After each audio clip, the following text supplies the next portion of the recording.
Wagwan guys, so I'll be answering some questions that Upwork beginners ask quite frequently. The first one is, how do I create a profile that stands out to clients? What are the must-have elements in an Upwork profile that attracts attention? For creating a profile that attracts clients, you need to have a professional picture. Please, Miguel, put my photo up.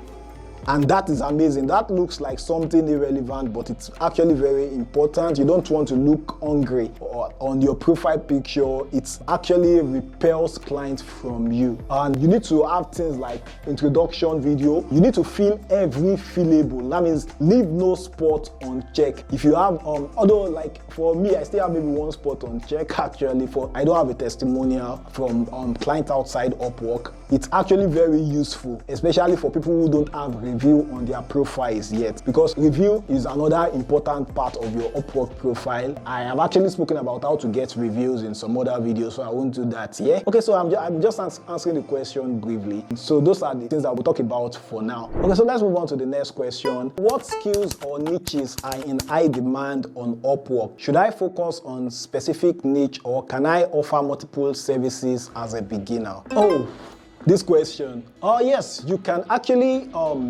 be a specialist. That means you do just one thing. That means like you are not just a designer, you are probably a logo designer. That means you niche down. Then there's also the school of thought that you should niche up. I think it's more of a choice, or let's call it a test. So what I used to advise is that if you niche down, you've niched down for 6 months and you've not been able to get your first job, so you want to niche up. So what do I mean by niche down, niche up? I would use this YouTube channel as an example. So I'm talking only about Upwork before, but now I'm beginning to broaden out. I'm beginning to talk about other ways to make money. So I'm going from a niche down approach to niching up a bit to go broader and capture more audience. So for example, if this channel appealed to a possibility of 1 million people before, because I am niching up, it will now appeal to maybe like the interest of maybe 10 million. So it's easier for me to get 50 people to like this video out of 10 million than it is for me to get 50 people to like out of 1 million. So if you are a writer, so you want to niche down to a specific niche in writing, that's niching down, maybe like to crypto writing. Then you might also want to niche up to maybe like you are doing just crypto writing before, but now you want to niche up to crypto writing, blockchain, some other related things, but you are niching upwards.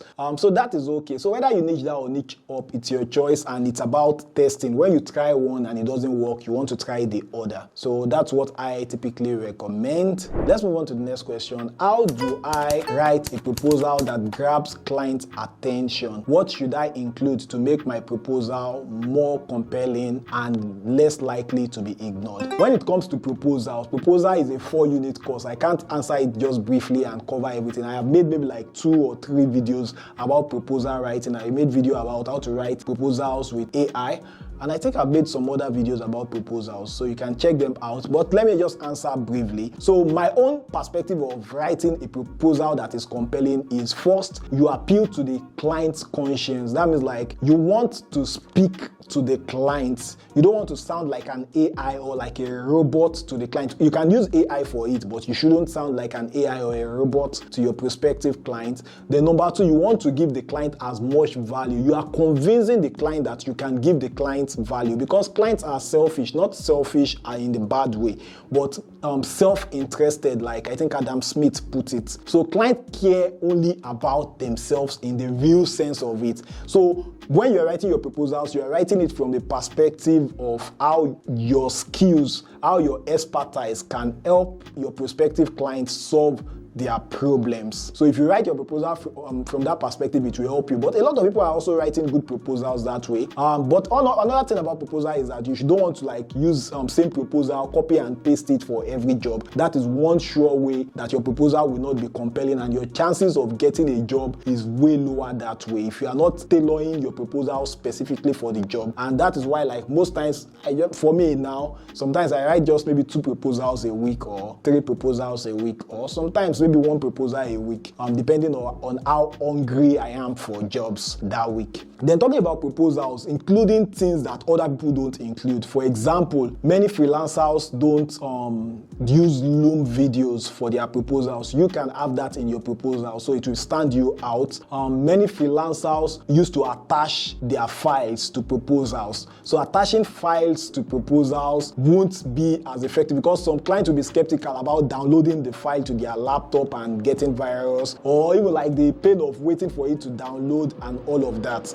But if you have a link, especially if the link is a link to a trusted website like YouTube, for example, I'm a video editor, I have a channel I created that I started uploading my sample work to on YouTube. Then if you are buoyant enough or you want to get a website can be for that specific purpose. You can actually get a website. You can also use Behance and some other platforms, but some of them might even charge you. I just prefer to use YouTube because like having youtube.com before the hashtag just seems to work for me over the years. And I don't know. I know website is better and looks more professional, but the YouTube thing works for me as a person. So if you are a writer, you might want to like maybe use medium.com. That means you are killing two birds with a stone. So you write articles on Medium.